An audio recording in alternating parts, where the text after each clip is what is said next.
মানুষ দুটি সম্পদের ব্যাপারে, অমূল্য সম্পদের ব্যাপারে বেখেয়াল হয়ে আছে, বেখবর হয়ে আছে। আলহামদুলিল্লাহ,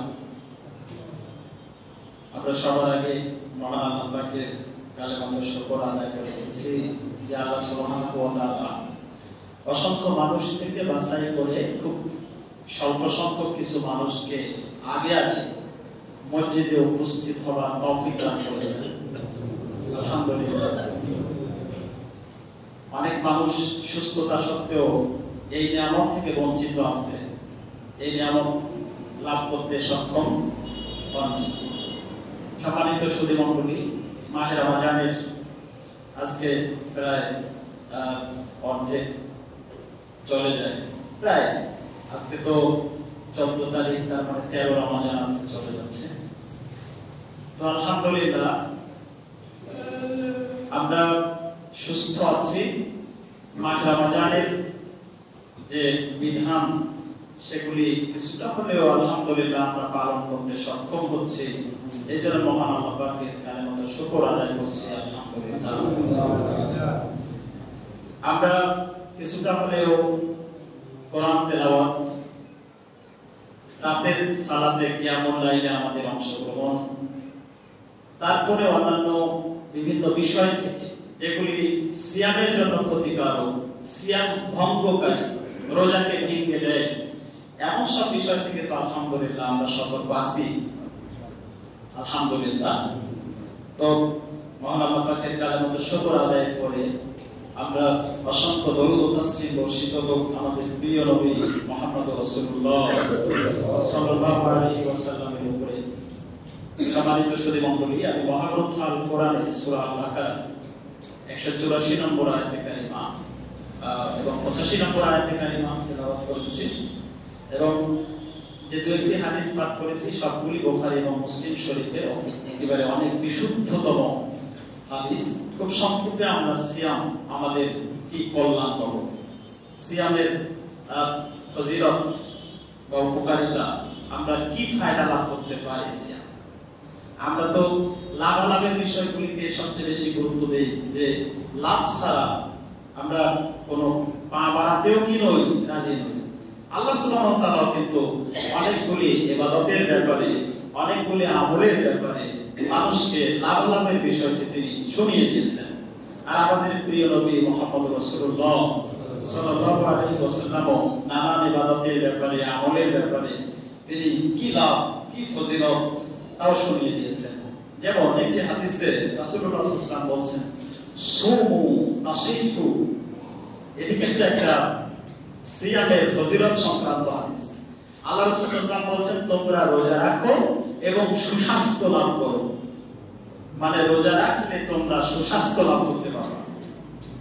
এজন্য আমাদের রাসূলুল্লাহ সাল্লাল্লাহু আলাইহি ওয়াসাল্লাম নিজেও কি করতেন, মাহে রমজান ছাড়াও মাঝে মাঝে তিনি কি করতেন, রোজা রাখতেন। নফল রোজা তিনি সপ্তাহে 2 দিন রাখতেন। চন্দ্র মাসের 13, 14 এবং 15 তারিখ তিনি সিয়াম পালন করতেন। মধ্য মাসে, চন্দ্র মাসের মধ্য সময়টিতে তিনি সিয়াম পালন করতেন। আর ইত্যাদি কিছু সিয়াম তো আছেই, যেগুলি নফল সিয়াম। যেমন মুহররমে তিনি সিয়াম পালন করতেন, মুহররমে 10 দিন, 9 দিন, 10 দিন তিনি সিয়াম পালন করতেন। আরো যে সিয়ামগুলি আছে এগুলি তিনি পালন করতেন। সিয়ামের ভিতরে আল্লাহ মানব স্বাস্থ্যের, সুস্থতার বিষয়টিকে নিহিত রেখে দিয়েছেন। এজন্য আমাদের অনেক মানুষ, তো আমরা আসলে রোজা রাখতে অভ্যস্ত নই। অনেক মানুষ আমরা কমপক্ষে নফল সিয়ামের একটা অভ্যাস কিন্তু গড়ে তুলতে পারি। এই যে সবসময় আমরা খেলে পড়ে আমাদের যে পাকস্থলী আছে এটি অনেক সময় অকার্যকর হয়ে যেতে পারে। খেতে খেতে ভাজা পোড়া নানান জাতীয় খাবার আমরা পাকস্থলীকে অকার্যকর করে দিচ্ছি। এখান থেকে পাকস্থলীকে কিছুটা স্বস্তি দেয়া, পাকস্থলীকে কিছুটা আরাম দেয়া। আল্লাহ পাক তো আমাদের জন্য একটি মাস খরচ করে দিয়েছেন, সেটি তো আছেই। এই খরচের বাইরে যে নফল সিয়ামগুলি আছে, আমরা যদি তা পালন করতে পারি, একদিকে আমরা অফুরন্ত কল্যাণ লাভ করতে পারবো, অন্যদিকে আমরা কি করতে পারবো, অনেক ফজিলত, অনেক সওয়াব এবং পরজীবনের জন্য অনেক পাত্র আমরা সংগ্রহ করে পারি জমাতে পারবো। দুনিয়াতে বেঁচে থাকতে গেলে আমাদের সুস্বাস্থ্যের দরকার আছে না? স্বাস্থ্যটা ভালো থাকতে হবে না? আমাদের বাংলায় বলে স্বাস্থ্যই সকল সুখের মূল। স্বাস্থ্য অসুস্থ থাকলে, এই জন্য আল্লাহ নবী সাল্লাল্লাহু আলাইহি ওয়াসাল্লাম কি বলছেন, নি'মাতানি মাগফুরুন ফীহিমা কাসীরুম মিনান নাস। মানুষ দুটি সম্পদের ব্যাপারে, অমূল্য সম্পদের ব্যাপারে বেখেয়াল হয়ে আছে, বেখবর হয়ে আছে। এই দুটি অমূল্য নিয়ামত, অমূল্য সম্পদের মধ্যে একটি হচ্ছে আসিহা, সুস্থতা। সুবহানাল্লাহ। অমূল্য সম্পদ সুস্থতা, সেই সুস্থতার মূল্যায়ন আমরা করি না। হ্যাঁ, আরেকটা হচ্ছে অবসর সময়। যদি আল্লাহ পাক কাউকে অবসর সময় দিয়ে দেন, অবসর মানে কি? তিনি বসে থাকবেন, তাকে বেশি খাটাখাটনি করতে হয় না। আল্লাহ পাক এমন একটা সিস্টেম করে দিয়েছেন যে বসে থেকেই তার রুজি রিজিকের ব্যবস্থা আল্লাহ পাক দিয়ে দিচ্ছেন। আলহামদুলিল্লাহ। আছে না অনেক মানুষ, তাকে বেশি কাজ করতে হয় না। অনেক মানুষকে দেখবেন গ্রামে গঞ্জে কত কাজ করতে আছে, আল্লাহু আকবার, কি খাটাখাটনি, কত কাজ তাদের, কিন্তু তারপরও তারা ভালো খাবার খেতে পারে না, ভালো পড়তে তারা পারে না। অসুখ হলে ওষুধ পত্রের, চিকিৎসা পত্রের ব্যবস্থা তারা করতে পারে না, কত মানে তাদের অসুবিধা। সেখান থেকে আল্লাহ যদি আমাদের কাউকে এই ধরনের অবসর দিয়ে দেন যে আলহামদুলিল্লাহ আমার আর কোনো কাজ নেই, কাজ করতে হয় না, তাহলে অবসর, সে অবসর সময়টাকে আমাদের কি করতে হবে? এটি অমূল্য সম্পদ, এটিকে কাজে লাগাতে হবে। এবং আমাদের যদি শারীরিক সুস্থতা থাকে, এটি অমূল্য সম্পদ, এটি আল্লাহ পাকের দান। এই সময়ে কত মানুষই কতভাবে না শারীরিক নানা শল্য রোগে ভুগতে আছেন, কতজন মেডিকেলে বেডে শুয়ে আছেন, কত ক্লিনিকের মধ্যে শুয়ে আছেন।